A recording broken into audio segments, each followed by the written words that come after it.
Okay, so let's go ahead and get started. So today's reading, internalize. And of course the reading was all about the fact that there is just so much data out there and so much information all the time that we really don't worry about having to remember things. And so one of the reasons why this is a very important reading this time of year is because we're actually looking at the concept or the construct of humans being around for 60, 80, 100,000 years without a means of communication. We literally had to see something and remember it. If something happened, bing, we got to remember it for the next time, don't do that, or do that, it works every time, right? And so we kind of read through this and realize that, yeah, today, we've got a smartphone and we've got all the data at our fingertips, but what does that really do for your response to something? And what we're trying to get to in a lot of the Taoist philosophy, including Confucianism, Zen Buddhism, is your actual response, not your, oh, well, let me go research that and come back to you. You should actually have a good response right away, a positive response, right? Some kind of ability to be able to just say, oh, that's going to work out. I don't have to worry about it for an hour while I research what's going to happen in the next 5 days until next Friday gets here, or whatever, until Friday gets here. And where we are in the season, in the midst of summer, we have this welling up. All of summer is the energy is coming up and pushing out, and it's letting us not be completely inside of ourselves like in the wintertime. And in the summertime now, things are happening outside, nature is just blooming all around us, so we get this great feeling of the external energy, which is the yang energy, rising up and pushing out. But now, we're to a point where it's starting to turn.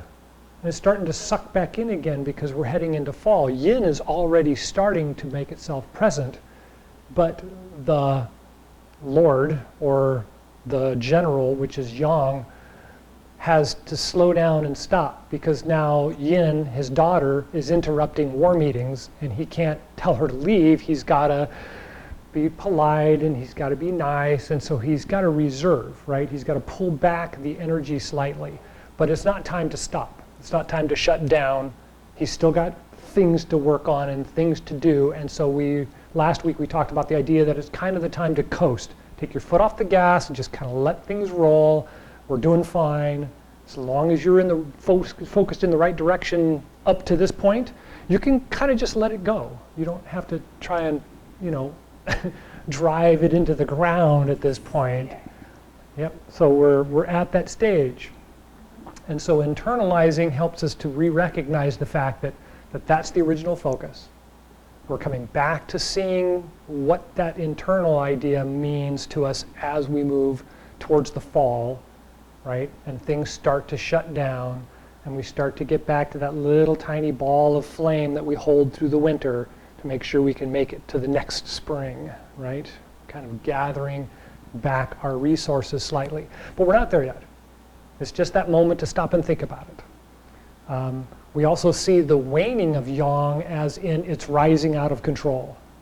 So we get headaches, mouth sores, swollen tongue, shoulder pain, tightness in the chest. All those things our yang is starting to wane. It's starting to try to pull back in again, but it's still warm out. So we're getting this funny reaction. The body's doing funny reactions. So let's see, I think at that point I should say, are there any questions about that part of the reading and the season? Okay, so then this moves us into what kind of Chi Gung we're doing, right? What kind of movement do we want? We're still at the period where kind of that free movement is nice. So we're going to work back on this wave hands like clouds kind of exercise instead of the walking Chi Gung Tai Chi exercises. But the first thing we want to do is open the chest up because we're starting, as I said, we're starting to kind of get that feeling that things are pulling in, but it isn't really. The energy is pushing up and pushing out, but it's getting weak at doing it, so it just feels like we're doing this. and we're not. It's the fact that it's pushing up and out more than we think. But we just got to make that space, right? So put your hands on your shoulders and pull your elbows back and up slightly. So we're kind of lifting open the chest, and take a big breath in. And then as you exhale, bring the elbows forward and then roll them down. And you can feel that follows the breath really nicely. And then we roll back and open it up and inhale. And then roll forward as you exhale and down. Good. One more time.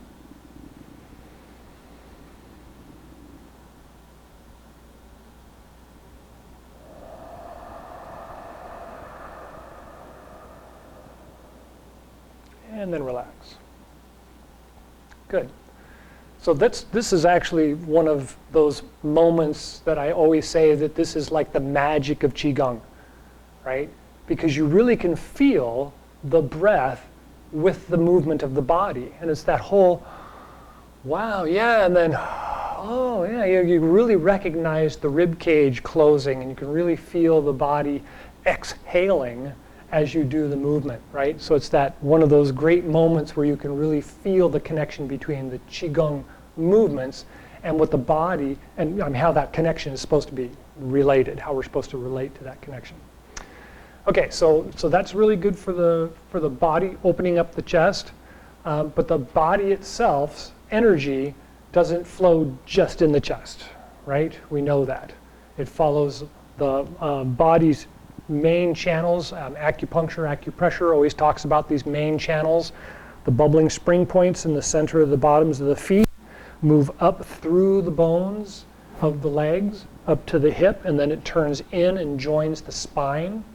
It comes up the spine and rolls over the top through the Baihui point at the top of the head, down to the eyes, and it rolls in through the eyes and to the bottom of the roof of the mouth. There's just a little lump back there. If you stick your tongue on the roof of your mouth by your teeth and roll that way, roll backwards, you can kind of feel there's a little ridge right there.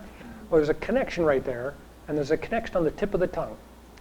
If we connect to the tip of the tongue, now that line continues, and that continues down the throat into the internal organs, and it goes to the Dantian and the Mingmen, which is basically in the center of the body right here, about 3 fingers below the belly button, right? And we want to feel that kind of pool with energy as we do the breathing, and we'll follow through this in just a second. And as we do that, it fills up, we feel it fill the loins and the butt. I mean, it kind of fills the whole area. And as it does, it naturally connects us back down to the bubbling spring point. Some people say it goes on the outside of the body to get there. Some people say it follows the same channel down through the marrow to get there. At this point, it could go any way, and it's really not so important. But the idea being that we're drawing the energy up through this circuit, around through the body, back down into the organs to fulfill and to nourish the organs, and into the Dantian to kind of fill us up. That connects us back to the earth and allows us to start it again. So it kind of gets to that ephemeral, there's some connection, we don't know what it is, it just happens, and okay, great, whatever you want to think, you know? It works really good. Okay, so that's the primary.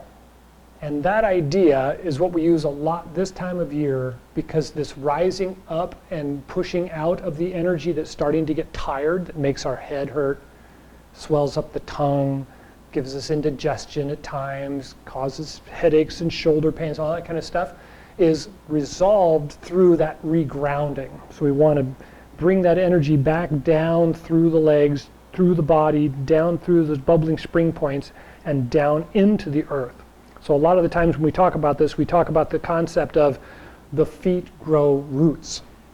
And those roots reach down into the ground, and they help us to become part of the earth, while the upper half of the body reaches up and connects to the universal chi, which is the heavens. And that makes us 3, right? Man between heaven and earth. So this is the grand number of Qigong. So let's try this. So feet about shoulder width apart. Bend the knees slightly so that you can feel the feet flat against the ground. You'll notice if you stand up straight, you're kind of floating from the heel to the toes. But if you bend your knees, you can feel the feet kind of flatten out a little bit, and then it's easy to just kind of grip onto the ground. So we're going to lift up the head by straightening the back, or lift up the head, causing the back to straighten. And then we're going to relax the arms at our sides with the palms facing each other. And then we're going to pull the elbows out and back slightly, and that opens the chest and rounds the arms. Rest the tip of the tongue on the roof of the mouth, just behind the front teeth. Allow the breath to become long and smooth.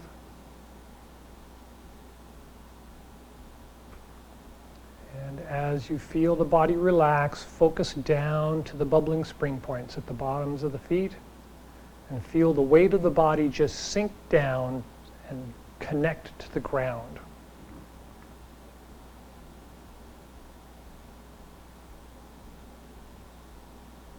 Let your breath be long and smooth, and just let that energy focus down. I can almost feel the heartbeat now in my feet.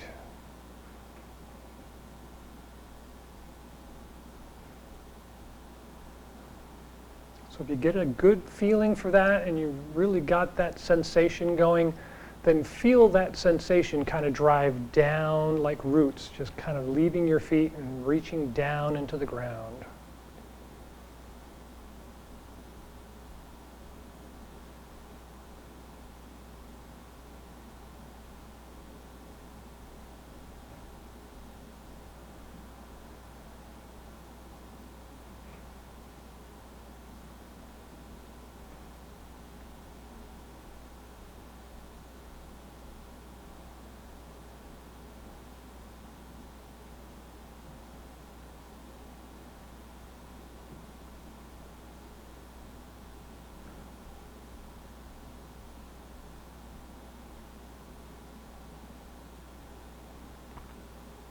And relax. Okay, so this is also a really good time to remind ourselves that when we breathe in the Chi Gung style, which is very similar to a lot of the other meditation styles, is you want to remember that the exhale is longer than the inhale. And so I usually tell people you just take a nice inhale and then pause for a second and allow it to settle. And then start your exhale. And when you think you're done exhaling, pause for a second, but don't stop exhaling. Just pause for a second, and you may notice that it just kind of, a little bit more comes out, right? You get that little bit more kind of moment of things just settle out more. And so if we do a count, which is really common in the beginning class, and we haven't been doing it a lot lately, but wintertime we'll be doing it more regularly. You get to like a 5 or 7 seconds inhale, and you'll notice the exhale starts to get longer and longer as you practice. It becomes 10, 11 counts of an exhale because you're just relaxed. You've paused and you're not worried about the next inhale.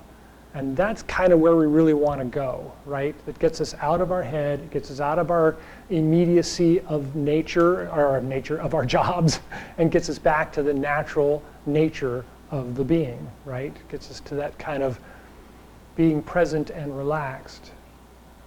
Do I need to inhale? Do I need to inhale? Yeah, I guess I should inhale now. That's where you want to be, instead of, oh, I got to inhale again. Oh, okay. We want to kind of get out of that for a few moments, just while we're in the class. If you can do it at home, that's great. But okay. Any questions on that one moment? How about the standing position? Is that comfortable for everybody? Feels okay? Okay, good. So we move from the Chi Gung kind of exercises, which are basically a stationary relaxation exercise, to Tai Chi, which is the moving relaxation exercise. And the idea of the Tai Chi exercise is to help us to integrate our daily movement with the meditation movement. So we're moving from just meditation to I'm learning to do this movement as a breathing meditation so that later when I decide I need to go do something, I can walk and be present in my meditative state and not just be jumping into, I've got to race from here to the other side and back again and then get the phone and then work on it. It's like, yeah. Nice, great, but you can get a lot more accomplished if you get that nice natural meditative state to be kind of connected all the time. And that's what we talk about in Taoism all the time, is trying to be in the flow of Tao, be in that movement of energy. So this time of year, we're actually, because of the time of year it is, we actually want to look at things differently. We want to kind of move things differently. And so the beginning exercises we do are commonly are sowing seeds and brush knee, which are walking exercises because it's the normal activity, right? We're used to walking all the time, so we kind of work with that meditative state. In this time of year, we're trying to change it up a little bit. We want to be a little different, so we're actually going to walk sideways. Okay. And so wave hands like clouds is actually standing in this field watching as the clouds slowly move across the sky, and I'm going to move across the ground with them. Right? Does that look good? Okay, so the idea is to, as we did last week, we're going to kind of break it down so we get an idea of what the movement is and why it's doing it. So breath is almost always the first thing that we consider. And so if I'm over here with my body and my hands, I'm going to inhale as I unwind my spine until I'm about in the middle. And then I'm going to start exhaling because I'm twisting down now and I'm pushing all the air out. And then as I change hands and start back the other way, I'm going to start the inhale. And I get about halfway and then I start the exhale. And then change hands, inhale. And exhale. Change hands, inhale. And exhale. Good. So you can kind of get a sense for it, right? You're turning the waist, and as the waist tightens, you're pushing out all the air. And then as you unspring the waist and come back to the middle, you're drawing the air in. You've opened up and allowed the air to come in like a sponge. And then as you squeeze it back down again, you've got to exhale again, right? It's like doing crunches sideways instead of just doing crunches this way. Inhale, exhale, I'm inhale, exhale, inhale, exhale, inhale, exhale. It's got that sideways character. It kind of takes you out of that normal movement and gives us something different. So far, so good? Yes. Okay? So the next thing that we do is weightedness, empty and full. One of my favorite exercises. So if I'm standing like this, which foot's empty, which foot's full? Pretty easy, right? That foot's empty, that foot's full, all the weight is on it. If I put that foot down, is there weight on it yet? Not much, right? Still back here, right? And so if I slowly move forward, I can feel the pot pouring into the front pot. And now the back pot is empty and the front pot is full. If I turn around and I pour it back, it slowly pours and fills the back one up, and then the front one becomes empty. This is our normal walking position, right? What if I was to do that sideways? If I'm standing on the side and I reach my foot out, there's no weight on that foot yet. All my weight's on my right foot, and I slowly shift my weight from one side to the other. It's the same thing, right? So now if I bring my feet together, here's a trick. I'm not putting any weight on that foot yet. I'm going to slowly put that foot down and then slowly transfer weight from one side to the other. My body barely moves, but now there's no weight on that foot. I can slide it out, and I can do the same exercise again. Move from side to side until there's no weight, bring the feet together. So the reason why we're doing it like this primarily is the exercise is moving like the clouds. I start in one side and I watch the clouds move across the sky. Well, I'm the clouds, right? I'm moving across the sky with the clouds. The exercise is primarily done from right to left because the Tai Chi set is actually done right to left. And so we'll primarily end up doing it this way in almost all of the class exercises because we're working on getting to doing Tai Chi. And so we'll almost always do it to the right. So far, so good? Okay. So let's see if I left anything out. Yeah, we're actually going to do it this way in a minute. That way, we'll all be on this side of the room and we'll all move that way, or yeah, exactly. So then the last thing is, because this is a martial art, Tai Chi is actually based on a martial art. This side is always scooping, and this side is always pressing like a block. And we're moving to the left, so I'm always doing it to this side, and then I'm going to come back, and it's a double guard. And then I step out and move across, it's a scoop and a block. They actually look exactly the same, it's just we call them differently because one is with your feet together and you're just preparing for the actual movement.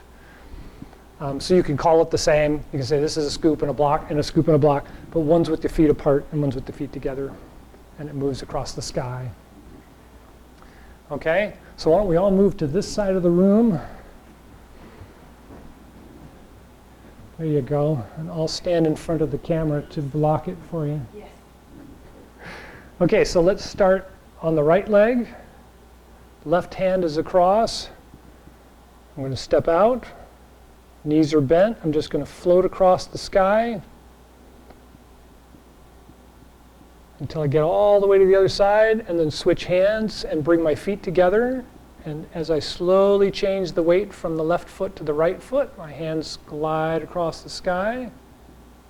Good. This time step out, change hands, and inhale.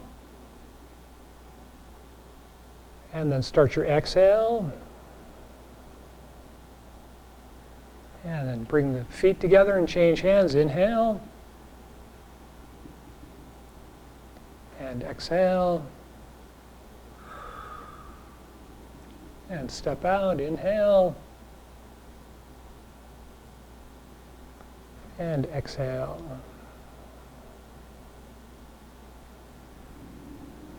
Keep going, inhale,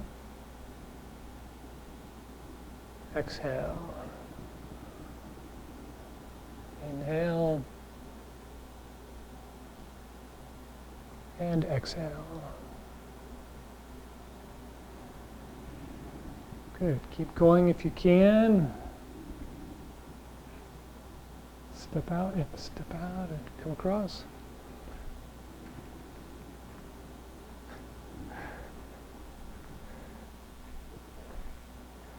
Yeah, so it's, as you step out, it's always the left hand follows. So the foot that you're changing to is the hand that's moving across.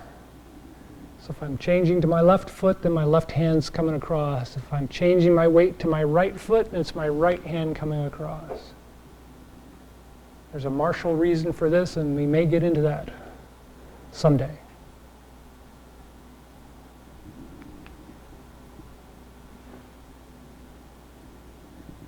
Good.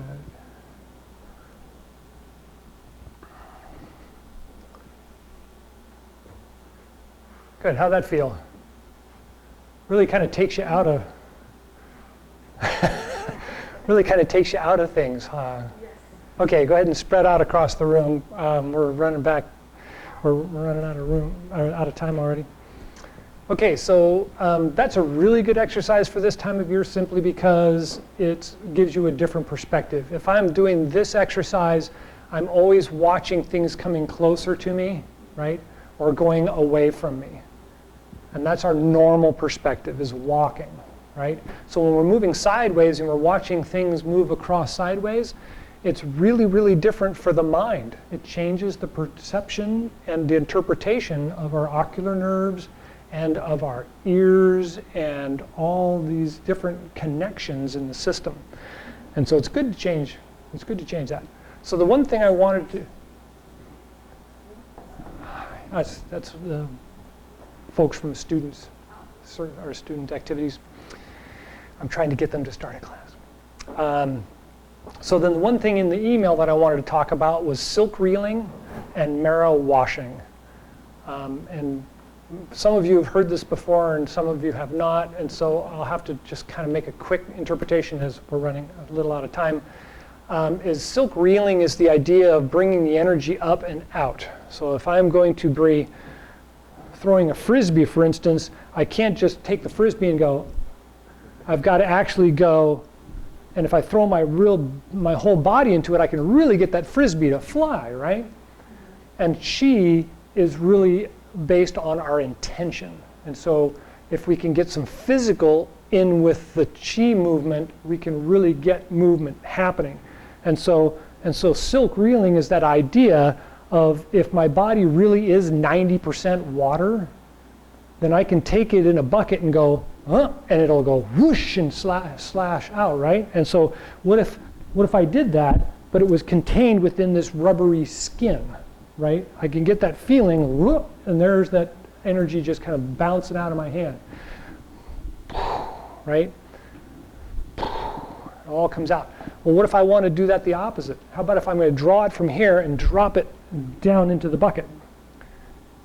I want to feel it drop in and down, boom, right down to my foot and sink into the ground. Right? Right? So that's the concept of silk reeling. And in this movement, you don't feel it so much because it's so slow, right? Because it's Tai Chi. But if we speed it up a little bit, you can kind of get the feeling that it would have a lot of force if we put a little bit of energy into it, right? A little bit of proper sticking to the ground, proper channeling of the energy, proper balance in the body. And all those things kind of give us those insights as to proper posture and balance, all those things. So marrow washing, real quick. Marrow washing, the marrow in the body is the great transferer and the great creator. It's creating white blood cells, corpuscles. It washes the blood to some degree, not like the liver. It's different than that, but it does that. And we can think about it as the marrow is in the bone, but the bone is actually soft. So like a sponge, if we twist it, it squeezes everything out. And if we let go, it sucks everything back in again, right? And so if I was to take this leg and twist my hip and tighten up these muscles when I twist my hip, I'm actually squeezing that bone and I'm causing it to wash itself as I squeeze it, right? You want to wash the dirt out of a sponge, you put it in the soapy water and you go week a couple of times and the dirt falls out. Well, this is kind of that same concept, right? Is that squeezing. It also happens in the bones of the arm. If you twist the arm, and you can feel the bicep and the tricep tighten around the upper arm, it's essentially doing the same thing, right? So Tai Chi and Chi Gung exercises are designed to apply small stresses to the body while the mind and the spirit are in a positive reference, right? It gives our intention and the Chi positive inference. And as we do the exercises, it's stimulating the body in that state, right? And so from the spiritual, physical, to the physiology, it all seems to make sense. And, okay, so any questions? That was a lot of stuff. Okay. So before we close the Do Chi exercise, well, not everybody, but most of you remember the Do Chi exercise. We're going to take the body like it's a ball of water, and we're just kind of bounce it a little bit, and then we're going to lift it up and exhale down. And kind of let it drop down to the feet like that silk reeling exercise. Then we're going to go to the middle. We're going to bounce a couple of times. And then up high. And give it a little shake. Good. Okay, so then the closing exercise starts in the standing position. We turn the palms out, inhale as we lift up, We kind of straighten ourselves almost all the way up, and then we start to exhale, and we draw the energy down. As we exhale down, we feel it come through the top of the head, the Bai Hui point, and then we're going to stop about the heart and lungs and take a quick breath. And then guide it down through the abdomen to the dantian, just below the belly button. Take a breath there. And then guide it down the legs to the bubbling spring points at the bottoms of the feet. Take a breath there. And then just take a couple of breaths and feel that connection from the top of the head, down the spine, through the organs, through the legs, down through the bubbling spring points and connecting to the earth. And we're going to do that 3 times, so turn the palms out. Inhale, rise up. Gathering the universal chi. And exhale, drawing it down.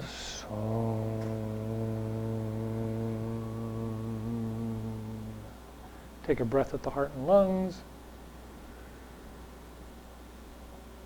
Guide it down to the dantian and mingmen. Take a breath there.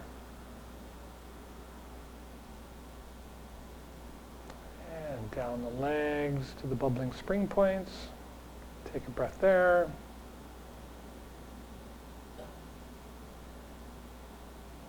And take a couple more breaths and just feel that energy going down through the bubbling spring points and down into the earth like huge roots from a tree.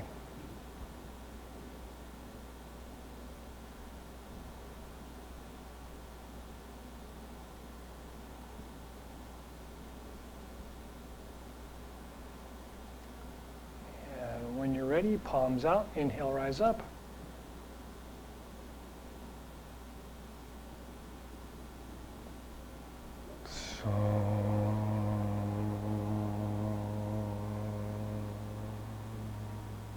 Take a breath at the heart and lungs.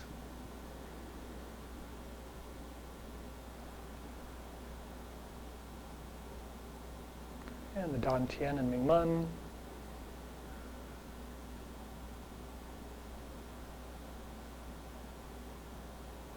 And the bubbling spring points at the bottoms of the feet.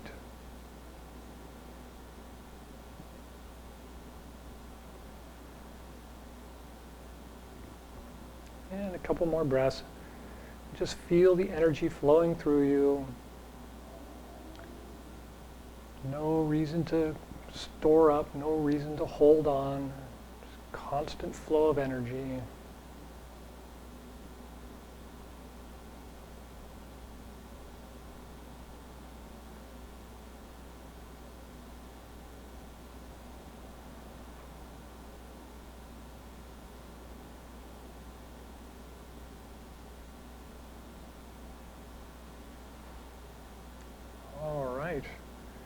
Any last thoughts or questions? Thank you for coming. Enjoy the rest of the day.